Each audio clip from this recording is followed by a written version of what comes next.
Hello everyone, this is me Tanisha and welcome back on my YouTube channel. So guys, आज हम class 10 का chapter number 3 में chemical properties of metals को पढ़ने वाले हैं। इससे पहले वाली वीडियोस में मैं आपको physical properties of metals and non metals का बता चुकी हूँ। देन इस वीडियो में हम केमिकल प्रॉपर्टीज़ ऑफ मेटल्स को पढ़ेंगे। तो चलिए गाइस, स्टार्ट करते हैं कि हम जो हमारी मेटल है वो किस किस के साथ रिएक्ट करके हमारा क्या क्या प्रोडक्ट बनाता है और हमारे क्या क्या सॉल्ट फॉर्म होते हैं। तो अब हम इसी चीज़ को पढ़ना स्टार्ट करेंगे। तो फर्स्ट ऑफ ऑल गाइस, कि हम देखेंगे जो मेटल है वो ऑक्सीजन के साथ रिएक्ट करके क्या बनाता है। जो हमारा मेटल है वो जब ऑक्सीजन के साथ रिएक्ट करेगा तो वो मेटलिक ऑक्साइड बनाएगा। तो ये पहला हमारा रिएक्शन है कि reaction of metals with oxygen. ये हमारी केमिकल प्रॉपर्टीज़ ऑफ मेटल की फर्स्ट प्रॉपर्टी है कि हमारा जब मेटल ऑक्सीजन के साथ रिएक्ट करता है तो वो मेटल ऑक्साइड्स बनाता है। ठीक है गाइस, तो एग्जांपल देखते हैं हम। कॉपर प्लस ऑक्सीजन, जब हम कॉपर को in the presence of oxygen burn करेंगे, यानी एयर में बर्न करेंगे, क्योंकि एयर में तो ऑक्सीजन प्रेजेंट होती है। जब हम उसको बर्न करेंगे तो हमारी एक कॉपर ऑक्साइड निकलेगी, कॉपर सेकेंड ऑक्साइड। तो यहाँ पे यानी क्या हुआ, कॉपर हमारा मेटल था, ऑक्सीजन हमारी प्रेजेंट थी, तो प्रोडक्ट में हमको क्या मिला, मेटलिक ऑक्साइड। और कौन सा मेटल था, कॉपर, तो हमें मिली कॉपर ऑक्साइड। ठीक है गाइस, एंड सेकेंड एग्जाम्पल है एल्यूमिनियम प्लस ऑक्सीजन। एल्यूमिनियम का जब हम रिएक्शन ऑक्सीजन से कराएंगे तो हमको मिलेगी एल्यूमिनियम ऑक्साइड। हम किसी भी मेटल का रिएक्शन अगर ऑक्सीजन से कराएंगे तो हमें मेटल ऑक्साइड मिलने वाली है।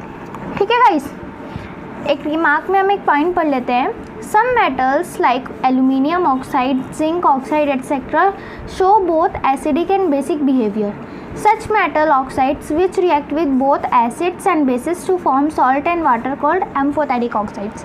तो इसमें हमको बताया गया है गाइस, जैसे हमारी कुछ मेटल ऑक्साइड्स होती हैं like aluminium oxide, zinc oxide. ये जो ऑक्साइड्स होती हैं ना वो एसिडिक और बेसिक बिहेवियर दोनों रखती हैं। इन ऑक्साइड्स के पास हमको एसिडिक बिहेवियर भी मिलेगा और बेसिक बिहेवियर भी मिलेगा। ऐसी हमारी ऑक्साइड्स को जो हमारे एसिड के साथ भी रिएक्ट कर जाती हैं और बेसिस के साथ। तो गाइस देखो, हमको एसिडिक और बेसिक बिहेवियर कब मिलेगा, जब हम ये ऑक्साइड्स की हम रिएक्शन एसिड या बेस से कराएंगे। ठीक है, जब जो भी हमारी ऑक्साइड्स एसिड और बेस के साथ रिएक्ट करके हमको एसिड और बेसिक के बिहेवियर दोनों शो करती हैं, उन्हीं ऑक्साइड्स को हम एम्फोथेरिक ऑक्साइड्स कहते हैं। ठीक है गाइस, तो एक बार मैं फिर से बता देती हूँ स्टार्टिंग से कि रिएक्शन ऑफ मेटल्स ही हमारी फर्स्ट प्रॉपर्टी है मेटल की। जब मेटल हमारा ऑक्सीजन के साथ रिएक्ट करेगा तो वो मेटल ऑक्साइड बनाएगा। मेटल ऑक्साइड कैसे, जैसे हमने एग्जांपल देखे थे, कॉपर को जब हम ऑक्सीजन के साथ रिएक्ट कर रहे हैं तो कॉपर ऑक्साइड बन रही है। एल्यूमिनियम को जब हम ऑक्सीजन के साथ रिएक्ट कर रहे हैं तो एल्यूमिनियम ऑक्साइड निकल रही है। ठीक है, तो ये था reaction of metals with oxygen. अब यहाँ पे मैंने बताया गया है कुछ ऑक्साइड्स होती हैं जैसे एल्यूमिनियम ऑक्साइड, जिंक ऑक्साइड, ऐसी और भी होती होंगी एक दो ऑक्साइड्स। जब वो हमारी जो ये ऑक्साइड्स होती हैं ना, ये हमको एसिडिक और बेसिक बिहेवियर दोनों शो करती हैं। बेशक से जो मेटल्स होते हैं ना, जो मेटल्स के ऑक्साइड होते हैं, मेटालिक ऑक्साइड, वो हमेशा बेसिक नेचर की होती है। हमेशा किस नेचर की होती है, बेसिक नेचर की। लेकिन जो हमारी ये एल्यूमिनियम और जिंक ऑक्साइड है ना, इनकी ऑक्साइड्स हमको एसिडिक और बेसिक बिहेवियर दोनों शो करती है। इन ऐसी ऑक्साइड्स को जो एसिडिक और बेसिक बिहेवियर दोनों शो करती है, हम उनको एम्फोथेरिक ऑक्साइड्स कहते हैं। इस पॉइंट में हमको यही बताया गया है। ठीक है गाइस, तो ज़रा मैं आपको एक एग्जांपल देती हूँ। ये हमारा एल्यूमिनियम ऑक्साइड है। अब हम इसको एक बार एसिड के साथ रिएक्ट कराएंगे।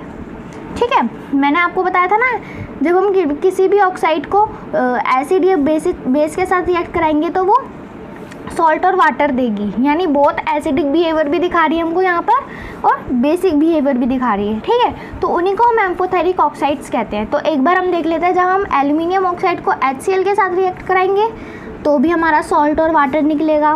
ठीक है, जब हम एल्यूमिनियम ऑक्साइड को बेस के साथ रिएक्ट कराएंगे, HCl हमारा क्या होता है, एसिड, NaOH क्या होता है, बेस। यानी हमने यहाँ एल्यूमिनियम ऑक्साइड एग्जाम्पल में है ना, एल्यूमिनियम ऑक्साइड को जब हम एसिड के साथ बिहेव कराया हमने तो भी हमारा एक सॉल्ट निकला प्लस वाटर निकला। अगर हमने एल्यूमिनियम ऑक्साइड को अगेन बेस के साथ रिएक्ट कराया तो भी हमारा एक सोडियम एल्यूमिनेट नाम का हमारा सॉल्ट निकला एंड वाटर निकला। इट मीन्स जो ये ऑक्साइड्स हैं, जैसे एल्यूमिनियम हो गई, जिंक ऑक्साइड हो गई, ये हमारे एसिड और बेस के साथ दोनों के साथ रिएक्ट करके सॉल्ट और वाटर हमको देती हैं। तो इस पॉइंट में हमको यही बताया गया है। ठीक है गाइस, तो एम्फोटेरिक ऑक्साइड्स वही होती हैं जो भी हमारे एसिड और बेस दोनों के साथ रिएक्ट करके हमको सॉल्ट एंड वाटर देती हैं, यानी वो एसिडिक नेचर भी शो कर रही हैं एंड बेसिक नेचर भी शो कर रही हैं। ठीक है, तो ये हमारी होती हैं एम्फोटेरिक ऑक्साइड्स। एक रिमार्क और है हमारे लिए कि यहाँ पर जो मेटल ऑक्साइड्स होती हैं वो ज़्यादातर इनसॉल्यूबल होती हैं वाटर में। जो हमारी मेटल ऑक्साइड्स होती हैं वो ज़्यादातर जो होती हैं वो इनसॉल्यूबल होती है हमारे वाटर में, बट जो कुछ मेटल ऑक्साइड्स ऐसी होती हैं कि वो डिज़ोल्व हो जाती हैं। उन मेटलिक ऑक्साइड्स को हम क्या कहते हैं? एल्कलीज। एल्कलीज आपने पहले भी नाम सुना होगा, जो सॉल्यूबल होते हैं बेसिस वाटर में, उनको हम एल्कलीज कहते हैं। तो सिमिलरली यहाँ पर भी जो मेटल ऑक्साइड्स हमारी वाटर में सॉल्यूबल होती हैं उनको एल्कलीज कहते हैं। जैसे मैंने आपको लास्ट वीडियो में हमारा एक पॉइंट आया था फिज़िकल प्रॉपर्टीज़ में कि एल्कलीज मेटल जो होते हैं वो सॉफ्ट नहीं होते। सोडियम आपको पता होगा सॉफ्ट नहीं होता, सोडियम को एंड पोटेशियम को हम नाइफ से कट कर सकते हैं, एंड इनकी जो ऑक्साइड्स होती हैं वो वाटर में डिसॉल्व होती हैं, तो इन्हीं को हम एल्कली मेटल्स कह सकते हैं। ठीक है, इन्हीं को हम एल्कली मेटल्स कहते हैं। तो देखिए गाइस, जैसे ये दोनों जो हमारी इनकी ऑक्साइड्स होती हैं वो वाटर में डिसॉल्व हो जाती हैं, जैसा कि हमने अभी तक पढ़ा, तो इनको हम इसीलिए एल्कलीज कहते हैं। तो अब हम इनका रिएक्शन देखते हैं कि जब हमारी सोडियम ऑक्साइड Na2O है, sodium oxide and water H2O का रिएक्शन कराएंगे तो हमारे पास आएगा NaOH, सोडियम हाइड्रोक्साइड, जो कि हमारा एक बेस होता है, वो भी स्ट्रॉन्ग बेस होता है ना। अब जैसे हम पोटेशियम ऑक्साइड की वाटर के साथ रिएक्ट कराएंगे, ये वाटर सॉल्यूबल मेटल ऑक्साइड्स हैं, इसलिए ये सॉल्यूबल हो रही है वाटर में और हमको एक प्रोडक्ट दे रही हैं, वो क्या है? Potassium hydroxide. ठीक है गाइस, तो यही थे हमारी कि कुछ मेटलिक ऑक्साइड्स होती हैं वो इनसॉल्यूबल होती हैं। ज़्यादातर मेटलिक ऑक्साइड्स जो होती हैं वो हमारी इनसॉल्यूबल होती हैं, लेकिन कुछ उनमें से ऐसी होती हैं जो डिज़ोल्व हो जाती हैं वाटर में, तो हमको वो एल्कलीज देती हैं। ये जो हमारे प्रोडक्ट में बने हैं इनको हम एल्कली कहेंगे। ठीक है, क्योंकि जो सोडियम ऑक्साइड होती हैं वो बेस होते हैं, जो हमारी मेटलिक ऑक्साइड्स होती है वो कैसी होती हैं? Basic in nature. जो बेस हमारे वाटर में घुल जाते हैं उनको भी एल्कलीज कहते हैं, और एक तरह से जो सोडियम ऑक्साइड हमारा बना ये बेसिक ही हो गया, ये हमारा बेस हो गया। अब जैसे हमने बेस को वाटर के साथ रिएक्ट कराया तो उसने हमको एल्कली फॉर्म करके दी। ठीक है गाइस, तो अब हम ये था हमारा कि reaction of metal with oxygen, कि हमारा जो मेटल्स होते हैं वो ऑक्सीजन के साथ इस तरीके से रिएक्ट करते हैं। तो गाइस अब हम अपना देखेंगे कि reaction of metals with water. So guys, चलिए हम देखते हैं कि हमारा जब हम मेटल का रिएक्शन वाटर से करेंगे तो हमारा प्रोडक्ट क्या आएगा। तो देखिए गाइस, जब हम मेटल का रिएक्शन वाटर से करेंगे तो एक तो हमारी मेटल ऑक्साइड निकलेगी एंड एक हमारा प्रोडक्ट निकलेगा हाइड्रोजन गैस भी निकलेगी हमारी प्रोडक्ट में। हाइड्रोजन क्यों निकलेगी? जब हमने मेटल का रिएक्शन ऑक्सीजन से कराया था तो खाली हमारी मेटल ऑक्साइड निकली थी, लेकिन आपको याद होगा जो वाटर है हमारे दो कंपोनेंट से मिलके बनता है। दो कंपोनेंट्स कौन कौन से हैं? पहला हाइड्रोजन, दूसरा ऑक्सीजन। तो यहाँ पर जो मेटल है वो अपने वाटर के अंदर वाले ऑक्सीजन से रिएक्ट करके तो मेटल ऑक्साइड बना लेगा, एंड देन जो हमारा हाइड्रोजन बचेगा तो वो हमारा हाइड्रोजन साइड में निकल जाएगा, गैस बन के निकल जाएगा। ठीक है, सिमिलरली कि जब हम रिएक्शन कराते हैं मेटल का विद वाटर के साथ तो मेटल प्लस वाटर हमको मिलेगा metal oxide plus hydrogen gas. अब जब हम मेटल ऑक्साइड की रिएक्शन वाटर के साथ कराएंगे तो तब क्या होगा? तो चलिए हम गाइस देखते हैं कि जब हम मेटल ऑक्साइड की रिएक्शन वाटर के साथ कराएंगे तो मेटल हाइड्रोक्साइड निकलेगी। अभी मैंने आपको एग्जांपल दिया है ना कि मैंने सोडियम ऑक्साइड की रिएक्शन आपको वाटर के साथ करके दिखाई थी, हमको एल्कलीज मिली थी हमको। तो वो एल्कलीज को मैंने क्या कहा था? सोडियम हाइड्रोक्साइड, जो हमको प्रोडक्ट मिला था सोडियम हाइड्रोक्साइड। ऐसे ही हमने पोटेशियम का रिएक्शन वाटर से कराया था तो हमको मिला था पोटेशियम हाइड्रोक्साइड, यानी थी तो वो हमारी मेटल ऑक्साइड थी और उसको वाटर के साथ रिएक्ट कराया तो हमको हाइड्रोक्साइड मिली, मेटल्स की हाइड्रोक्साइड मिली। ठीक है गाइस, एग्जाम्पल आपने देख लिया होगा। तो चलिए एक बार हम थोड़े और एग्जाम्पल्स देख लेते हैं। Sodium and potassium react with cold water. तो देखिए गाइस, ये ऐसा होता है कि हमारा जो मेटल्स होते हैं ना, सबकी ना अपनी एक कैपेसिटी होती है रिएक्ट करने की। कुछ जो हाईली रिएक्टिव मेटल्स होते हैं वो बहुत ज़्यादा विग्रसली एकदम रिएक्ट करते हैं, जो थोड़े लीस्ट रिएक्टिव हैं वो बहुत कम तरीके से लीस्ट कहते हैं, जो मॉडरेट है वो नॉर्मली रिएक्ट करते हैं। तो ये सब चीज़ ना डिपेंड करती है हमारा मेटल किस टाइप का है, मेटल का नेचर क्या है, वो रिएक्टिविटी सीरीज़ में कहाँ पर प्रेजेंट है। ठीक है गाइस, तो हम देखते हैं sodium and potassium react with cold water.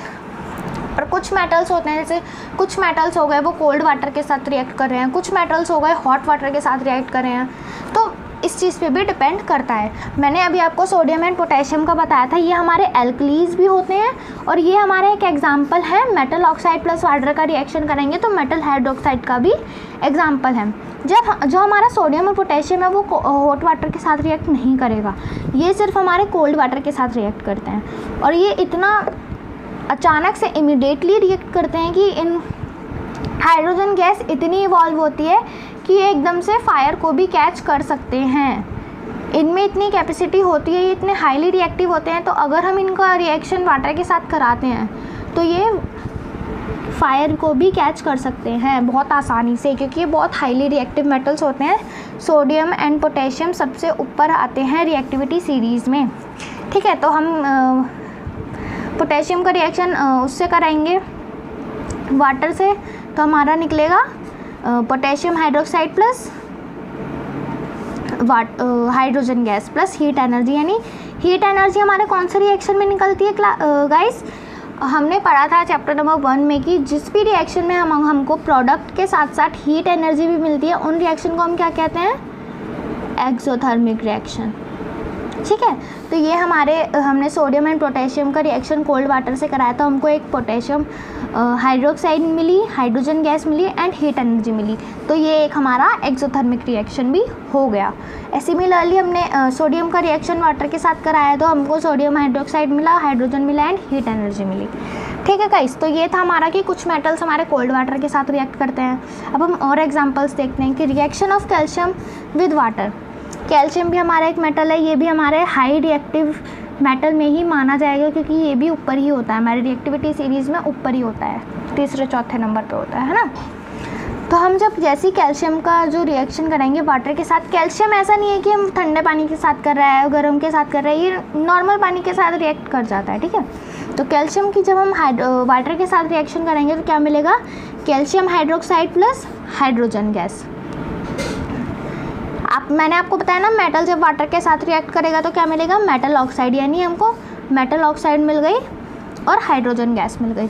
तो यही है, जो हमारा कैल्शियम का जो रिएक्शन होता है वो थोड़ा लेस वायलेंट होता है, लेकिन जो हमारा सोडियम एंड पोटेशियम का रिएक्शन होता है बहुत ज़्यादा वायलेंट होता है, बहुत ज़्यादा आवाज़ भी आती है, बहुत ज़्यादा हीट एनर्जी भी रिलीज़ होती है, और इतनी ज़्यादा हो सकती है कि वो एकदम अचानक से कैच कर लेता है फायर को।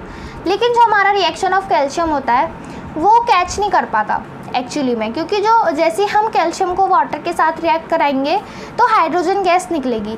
हाइड्रोजन गैस क्या करती है? वो कैल्शियम के जो सरफेस होता है, हमने जो कैल्शियम का रिएक्शन कराया है कैल्शियम मेटल का, उसके सरफेस पे चिपक जाता है। जो हमारा कैल्शियम होता है वो फ्लोट करने लगता है सरफेस पे फ्लोट करने लगता है। तो ये हमारा क्वेश्चन बन सकता है कि जो हमारा कैल्शियम है जब हम उसका रिएक्शन वाटर से कराते हैं तो वो फ्लोट करने लगता है, अपने सरफेस पे फ्लोट करने लगता है। तो वो ऐसा क्यों करने लगता है? कैल्शियम का जब हम रिएक्शन वाटर के साथ करेंगे तो वो फ्लोट इसलिए करने लगता है क्योंकि जो हाइड्रोजन गैस जो होती है वो पावरफुल होती है, और गैस की एक हमने देखा है कि जो गैस की मूवमेंट है वो डाउन से अपवर्ड होती है, डाउनवर्ड से अपवर्ड होती है। हर चीज़ की एक टेंडेंसी होती है कि वो ना लोअर रीजन से हायर रीजन तक जाएगी। यानी यहाँ पर नीचे गैस है लेकिन ऊपर गैस बिल्कुल भी नहीं है कंटेनर में जहाँ पर हमारा कैल्शियम है। तो ये जो गैस है वो ऊपर की तरफ मूव करेगी और कैल्शियम के सरफेस पे जाके चिपक जाएगी, और उस सरफेस पे चिपकने के बाद जो हमारा कैल्शियम है वो हमको ऊपर फ्लोट करता हुआ नज़र आने लगेगा। यही रीज़न होता है कि कैल्शियम क्यों फ्लोट करता है। ठीक है गाइस, तो अब हम नेक्स्ट रिएक्शन देख लेते हैं अपना, reaction of magnesium with hot water. जैसे कि हमने देखा कि कुछ जो मेटल्स होते हैं वो कोल्ड वाटर के साथ रिएक्ट कर रहे हैं, कुछ मॉडरेट वाटर के साथ रिएक्ट कर रहे हैं, ना ही तो वो कोल्ड है ना ही वो हॉट है, और कुछ हमारे रिएक्ट कर रहे हैं खाली हॉट वाटर के साथ। हॉट वाटर के साथ कौन रिएक्ट कर रहा है? मैग्नीशियम, है ना, मैग्नीशियम रिएक्ट कर रहा है। जैसे हम मैग्नीशियम का रिएक्शन वाटर से कराएंगे तो क्या हमें मिलेगी? Magnesium hydroxide plus H2O। जिस भी हम मेटल का रिएक्शन वाटर से कराएंगे तो हम, ये ज़रूरी नहीं है कि मेटलिक ऑक्साइड ही मिले, मेटलिक हाइड्रोक्साइड भी हमको मिल सकती है। ठीक है गाइस, जब भी हम मैग्नीशियम का रिएक्शन हॉट वाटर से कराएंगे तो हमको magnesium hydroxide plus hydrogen gas निकलती हुई दिखेगी। तो हाँ, ये आपको याद रखने वाला पॉइंट है कि मैग्नीशियम कोल्ड वाटर के साथ रिएक्ट नहीं करता है, सिर्फ हॉट वाटर के साथ ही रिएक्ट करता है। नेक्स्ट पॉइंट देखिए guys, aluminium, iron and zinc, इनके नाम बहुत ज़रूरी हैं आपको याद रखने, तो आप इनको याद रखिएगा। कौन से metals? Aluminium, iron and zinc. ये किसी के भी साथ रिएक्ट नहीं करते, ये मेटल्स किसी के भी साथ रिएक्ट नहीं करते। पूछो क्यों? ये मेटल्स ना ही तो कोल्ड वाटर के साथ रिएक्ट करते हैं, ना ही हॉट वाटर के साथ रिएक्ट करते हैं। ये मेटल्स जो है हमारे, वो रिएक्ट करते हैं स्टीम के साथ। स्टीम कैसी? आपने पतीले में पानी रखा, वो आँच तेज़ कर दी तो वो भाप बन के उड़ने लगता है, उस वाले वाटर के साथ ये हमारे मेटल्स रिएक्ट करते हैं। देखो लिखा है ना मैंने, aluminium, iron and zinc do not react with either cold और hot water, they react with steam to form metal oxides and hydrogen.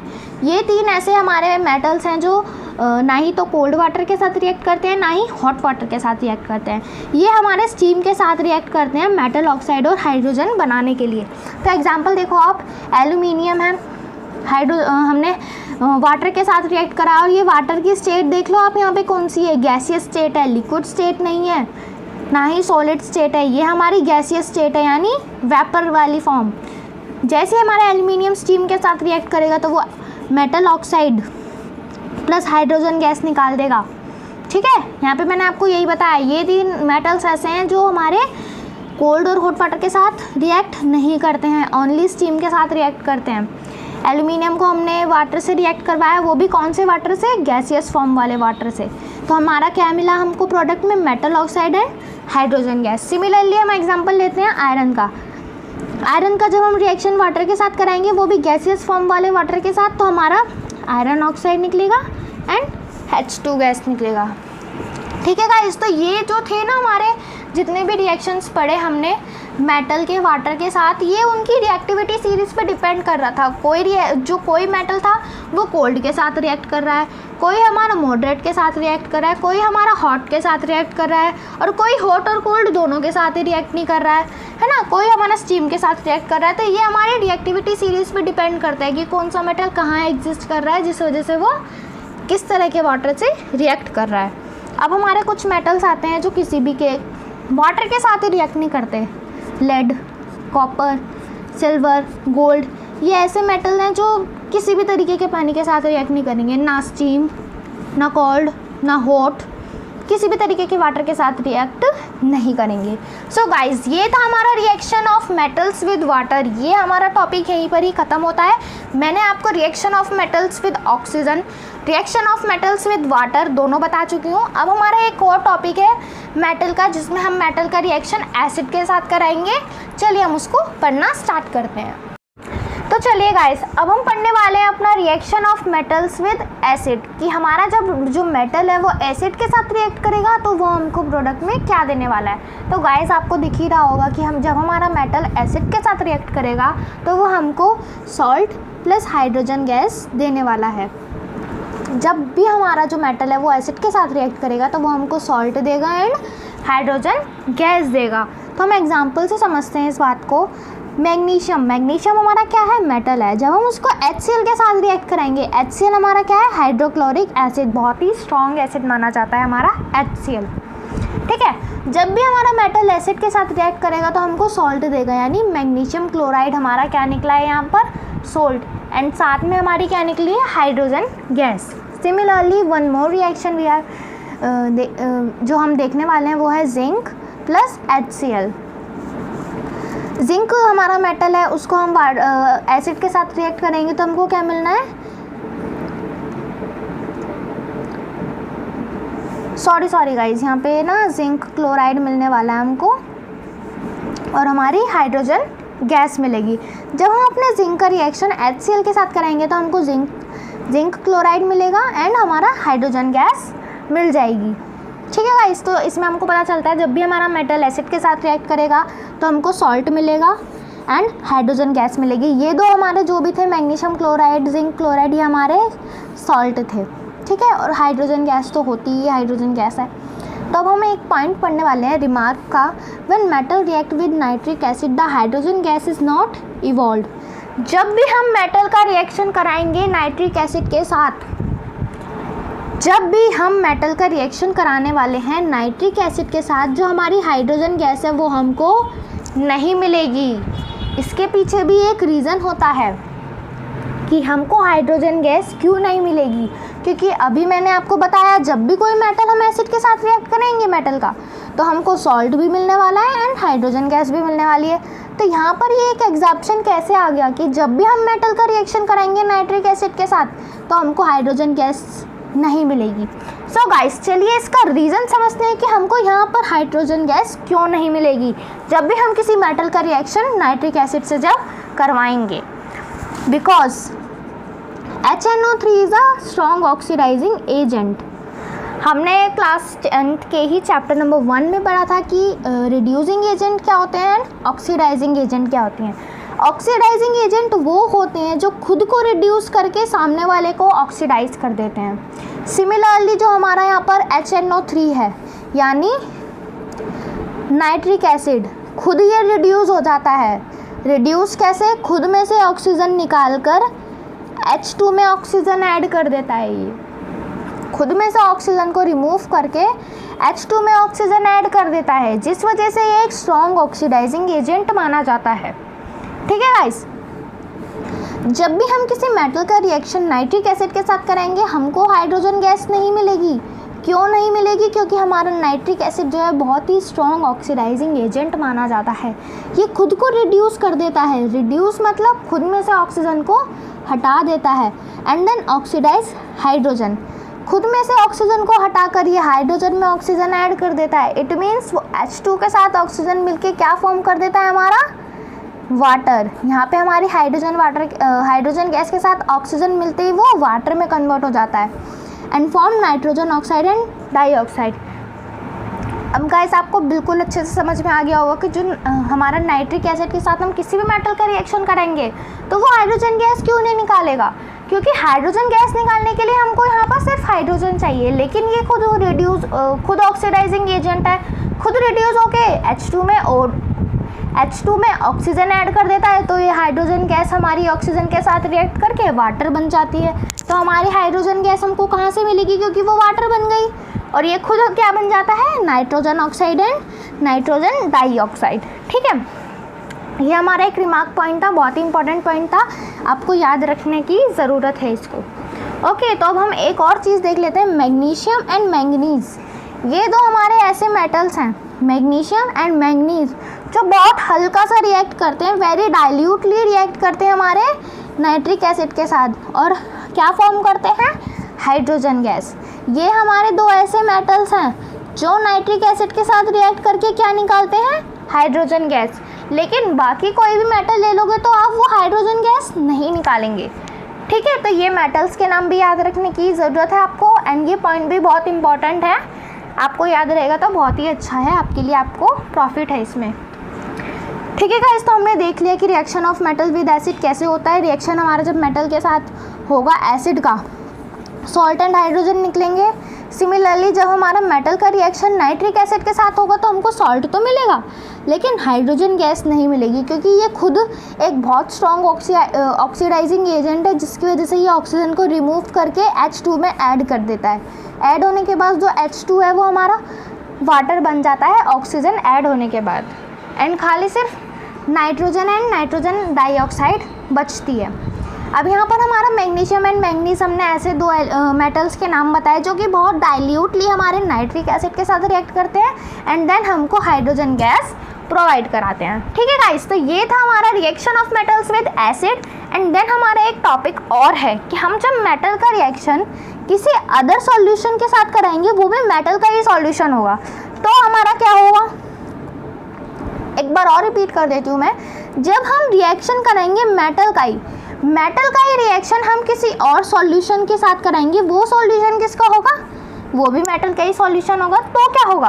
तो गाइस देखिए, यहाँ हमारा कोई भी मेटल है A, हमको नहीं पता कौन सा है, कॉपर है, आयरन है, जिंक है, कोई सा भी मेटल ले लो और सॉल्ट सॉल्यूशन ऑफ बी, ये हमारा पहले से ही एक सॉल्ट सॉल्यूशन है, ये खाली हमारा मेटल नहीं है, ये मेटल का सॉल्ट सॉल्यूशन हमको यहाँ पर गिवन है। तो जब हम इसका रिएक्शन कराएंगे metal A plus salt solution of metal B, यहाँ पर हमारे दो मेटल प्रेजेंट है गाइस, ध्यान रखिएगा, एक हमारा मेटल ए है एंड एक हमारा मेटल बी है, लेकिन मेटल बी जो है वो सॉल्ट सॉल्यूशन है, ठीक है। तो जब हम इन दोनों का रिएक्शन कराएंगे आपस में, सॉल्ट सॉल्यूशन ऑफ ए क्या निकलेगा हमारा, salt solution of A and metal भी हमारा अलग हो जाएगा।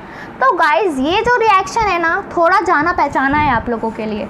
कैसे जाना पहचाना है, ये जो रिएक्शन है हमने शायद एक रिएक्शन पढ़ा था चैप्टर नंबर 1 में, वो क्या रिएक्शन था आपको याद आ जाना चाहिए, वैसे आपने लोगों ने पढ़ रखा है वो रिएक्शन। क्या रिएक्शन था वो, डिस्प्लेसमेंट रिएक्शन। तो उसी का यहाँ पर जो प्रिंसिपल है वो यूज़ हो रहा है। यहाँ पर जो मेटल ए है वो हमारा ज़्यादा रिएक्टिव है मेटल बी से, यहाँ पर जो मेटल ए है वो हमारा ज़्यादा रिएक्टिव है मेटल बी से, तभी तो उसने salt solution of metal B को वहाँ से रिमूव कर दिया, यहाँ से उसने रिमूव करके इसको अलग निकाल दिया और खुद ये मेटल ए कहाँ पर सॉल्ट सॉल्यूशन ऑफ बी में जाकर बैठ गया। प्रोडक्ट में हमको यही तो मिल रहा है, salt solution of A, reactant में हमारा सॉल्ट सॉल्यूशन ऑफ बी था, लेकिन मेटल ए हमारा ज़्यादा रिएक्टिव होने से, ज़्यादा स्ट्रॉन्ग होने की वजह से हमको प्रोडक्ट में सॉल्ट सॉल्यूशन ऑफ ए मिल रहा है और मेटल बी जो है हमारा अलग हो जा रहा है, ठीक है। तो इसको एग्जांपल से समझते हैं। हमारा एग्जांपल है आयरन। आयरन की जब हम रिएक्शन कॉपर सल्फेट से कराएंगे तो हमको प्रोडक्ट में क्या मिलेगा, आयरन सल्फेट प्लस कॉपर। ऐसा क्यों, ऐसा क्यों हुआ, ये हमारा ज़्यादा रिएक्टिव है इसीलिए ऐसा हुआ। यहाँ पर आपको रिएक्टिविटी सीरीज़ में दिखाती हूँ। रिएक्टिविटी सीरीज़ में क्या होता है, रिएक्टिविटी सीरीज़ वही है कि जो मेटल सबसे ऊपर माना जाएगा ना हमारा, वो बहुत रिएक्टिव मेटल माना जाएगा।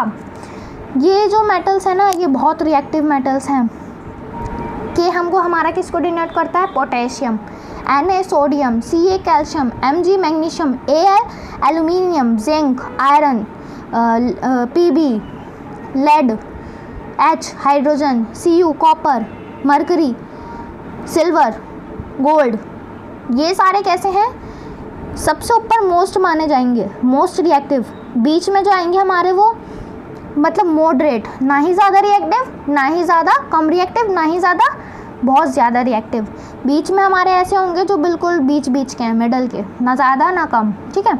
सबसे आखिरी में हमारे होंगे लीस्ट रिएक्टिव, जो बहुत ही कम रिएक्ट करते हैं हमारे एनवायरनमेंट में, और सबसे ऊपर वाले बहुत ज़्यादा रिएक्ट करते हैं। सोडियम एंड पोटेशियम है, ये हमारे सबसे ज़्यादा रिएक्ट करते हैं। हम इनको हवा में,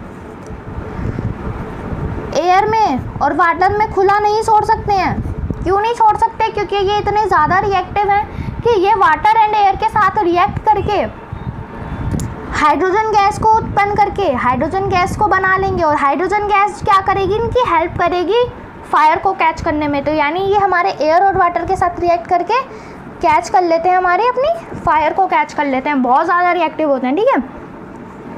इसीलिए इनको हमने रिएक्टिविटी सीरीज़ में सबसे ऊपर माना गया है। तो हम अपने कहते हैं एग्जाम्पल थे, जो आयरन है वो कॉपर से ज़्यादा रिएक्टिव है।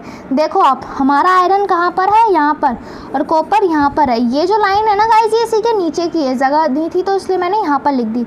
जो हमारा आयरन है वो कॉपर से पहले है, यानी ये कॉपर से ज़्यादा रिएक्टिव है, इसीलिए इसने कॉपर सल्फेट के सॉल्यूशन में से, सॉल्ट सॉल्यूशन में से कॉपर को डिस्प्लेस करके खुद बैठ गया उसकी जगह। यहाँ पे देखो, कॉपर को हटा दिया इसने और खुद बैठ गया, और कॉपर बेचारा अलग साइड में जाके हट गया। तो यही था हमारा reaction of metals with solution of other metals. एक और एग्जांपल देखते हैं गाइस। ये हमारा जिंक है। जिंक को जब हम आयरन के साथ रिएक्ट कराएंगे तो क्या होने वाला है, आप यहाँ पर देखो, जिंक कहाँ पर है, आयरन से ऊपर है। तो यहाँ पर जो जिंक माना जाएगा वो आयरन से ज़्यादा रिएक्टिव है, यानी ये जिंक आयरन को अपनी जगह से डिस्प्लेस कर देगा, और जिंक जो आयरन है वो साइड में निकल जाएगा।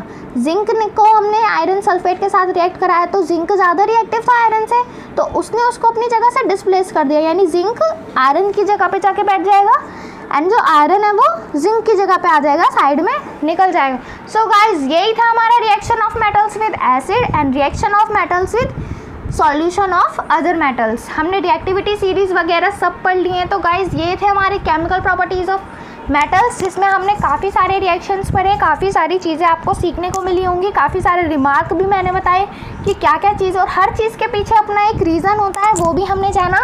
सो गाइस, आज की मेरी इस वीडियो में इतना ही। सो हम मिलते हैं अपनी नेक्स्ट वीडियोज़ में, कुछ आगे के इसी चैप्टर के आने वाले टॉपिक्स के बारे में पढ़ने वाले हैं। So guys, thank you for watching.